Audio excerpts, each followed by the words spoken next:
അല്ല, എന്താണ് ഈ മത്സരത്തിനെ കുറിച്ച് പറയേണ്ടത്?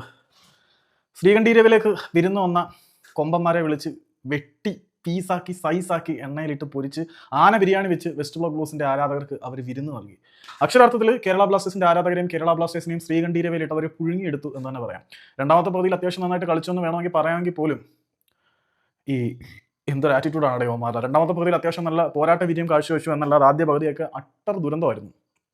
കൂടുതലൊന്നും പറയാനില്ല. കേരള ബ്ലാസ്റ്റേഴ്സ് താരങ്ങളുടെ റേറ്റിംഗിനെ കുറിച്ചൊക്കെ നമുക്ക് സംസാരിക്കാം. ഏതായാലും സുനിൽ ഛേത്രിയുടെ ഹാട്രിക് ഗോൾ, സുനിൽ ഛേത്രിക്കൊന്നും ഇന്നത്തെ മത്സരത്തിലെ വിജയത്തിന്റെ ക്രെഡിറ്റ് ഞാൻ കൊടുക്കാൻ ആഗ്രഹിക്കുന്നത് അവരുടെ പയ്യൻ റോഷൻ ഇജാദ് ഡിഫെൻഡിങ്.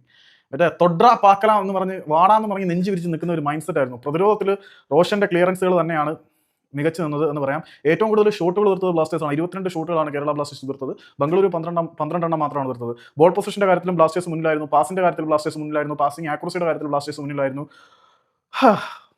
കോർണറുകൾ വിൻ ചെയ്യുന്ന കാര്യത്തിലും ബ്ലാസ്റ്റേഴ്സ് മുന്നിലായിരുന്നു. പക്ഷേ എന്തൊക്കെയുണ്ടെന്ന് പറഞ്ഞിട്ട് എന്താ, ഗോൾ കൺവെർട്ട് ചെയ്ത് ഗോൾ അടിക്കാൻ പറ്റിയില്ലെങ്കിൽ തോറ്റു എന്നാണ് അർത്ഥം. സുനിൽ ഛേത്രിയുടെ ഹാട്രിക്, അതുകൂടാതെ റയാൻ വില്യംസിന്റെ ഒരു ഗോൾ, മൂന്നാമത്തെ ഗോളിന് വഴിയൊരുക്കിയത്. അതായത് ഛേത്രിയുടെ രണ്ടാമത്തെ ഗോൾ, പിന്നെ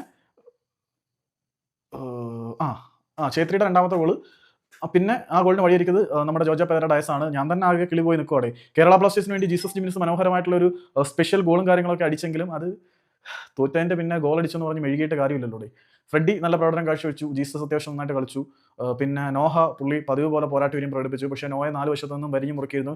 അബ്സല്യൂട്ട്ലി ഇടയിൽ കെട്ടിപ്പറക്കി ഇവന്മാരെ വിശ്വസിച്ച് ബംഗളൂരുവിലേക്ക് കളി കാണാൻ പോകുന്ന ആരാധകരുടെ വികാരത്തിനെങ്കിലും കണക്കിലെടുക്കണമായിരുന്നു. പ്രൊഫഷണൽ ഫുട്ബോളല്ലേ, എന്തായാലും തോക്കാൻ വേണ്ടി കളിക്കത്തില്ലല്ലോ. പറയേണ്ട കാര്യമില്ല. അപ്പം ബോൾ പൊസിഷൻ ഉണ്ടായെന്ന് പറഞ്ഞിട്ടോ ഷോട്ടുകൾ എടുത്തു എന്ന് പറഞ്ഞിട്ടോ ഒന്നും കാര്യമില്ല. അവസാനത്തെ വിജയം ആർക്കൊക്കെ ഒപ്പമാണ് എന്നുള്ളതാണ് കാര്യം. എനിവേ, നാണം കെട്ട് തല കുനിച്ച് ഒരു വട്ടം കൂടി കണ്ടീരവയിൽ നിന്നും മടങ്ങാം. അല്ലാതെ കൂടുതലൊന്നും പറയാനില്ല. ഏതാണ്ടൊക്കെ പറയാനുണ്ട്. ഞാൻ ബാക്കി നോക്കിയിട്ട് റേറ്റിംഗ് കാര്യങ്ങളൊക്കെ ചെയ്യാം. ബൈ.